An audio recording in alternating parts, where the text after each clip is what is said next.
সচ্ছল ব্যক্তিরা তারা কি করে এসি কিনে, তাই না? তাদের পক্ষে সেটা সম্ভব। তারা এসি কিনে যেটা ঘরের ভারসাম্য রক্ষা করে অর্থাৎ তারা শীতল দিয়ে শিখতে পারে। কিন্তু এটা অসচ্ছল ব্যক্তিদের জন্য এই ব্যাপারটা অসম্ভব হয়ে যাবে।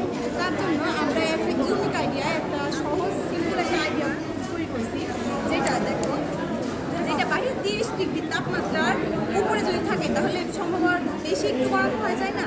যখন বাইরে বেশি গরম থাকবে তখন ঘরের মধ্যে সেই গরমটা থাকবে, কিন্তু আমাদের এই সিস্টেমের মাধ্যমে বাইরে 30 ডিগ্রির উপরে যদি তাপমাত্রা হয়ে যায় তখন আমরা এই সিস্টেমটার মাধ্যমে বাইরে যতই তাপমাত্রা হোক না কেন ভিতরে, এই যে ভিতরে এই দেখো এইভাবে ভিতরে বেশি ঠান্ডা হবে, অর্থাৎ বাইরের এই যে গরম তাপমাত্রাটা আমরা ভিতরে অনুভব করতে পারি। ভিতরে 30 ডিগ্রির মানে বেশি বেশি ঠান্ডা দিবে।